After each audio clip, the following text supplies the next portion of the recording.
Hello, Sarah from the Bureau with an update on the rain band and the wet and windy weather that's expected to develop across many parts of Australia over the coming days.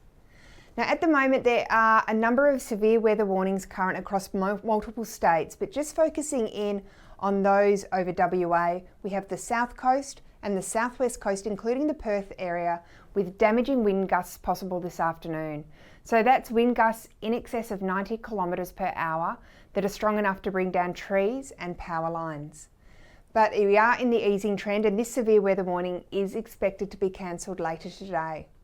But if we shift the focus over to southeastern parts of the country, here we have damaging wind gusts that are expected to develop tomorrow, and they're about the elevated parts of Victoria, the exposed southern coasts, and also eastern parts of Tasmania as well.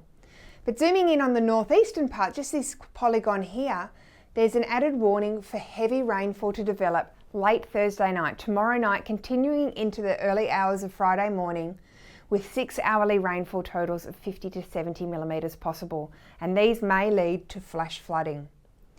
But if we zoom out and take a look at what's going on with the satellite imagery, we can see where all this severe weather is coming. We've got this cloud band that's extending across WA at the moment, tapping into tropical moisture in the Indian Ocean that's being pushed eastwards by a cold front that moved across WA yesterday.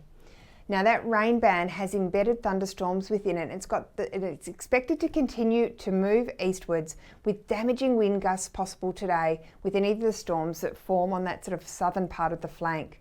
Now, there's also scattered showers and possible storms behind that front, and even small hail in those showers.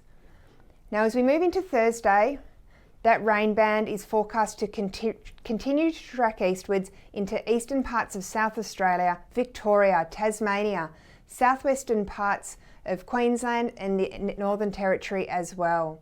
Embedded thunderstorms continue to be possible, with widespread rainfall totals of between 5 to 15 millimetres and isolated totals as much as 30 to 50 millimetres under any thunderstorms that do form. But just having a look at this low pressure system here, you might notice you've got these lines that are really close together. That's a real tightening of the pressure gradient, and that's what's driving the really strong winds. So tomorrow it's going to be wet and it's going to be windy across this southeastern quadrant of the country. And as we move into Friday, you can see that low pressure system starts to skirt down to the southeast with those stronger winds contracting southwards, while the rain band will move into eastern parts of New South Wales, move out of eastern parts of Victoria, but large areas remaining throughout Queensland. Now, behind that trough, however, it's still going to remain quite dreary and cloudy, with drizzle and showers continuing through this region here. By Saturday, however, that rain band contracting into northeast New South Wales and southeast Queensland with a slight risk of severe thunderstorms for the region. And later on Saturday evening, there is the potential for a coastal trough to develop right offshore and just enhancing that onshore flow, meaning it does look like it may be a wet weekend for eastern parts of New South Wales, with rain areas and potentially widespread showers. So how much rainfall are we talking with this extensive rain band? So the heaviest rainfall totals are in this pink area here, about northeast Victoria, with the potential to accumulate over 100 millimetres. However, more broadly speaking, we're looking at rainfall totals between 25 to 50 millimetres in through these yellow and orange areas here, and more broadly between 5 to 15 millimetres elsewhere.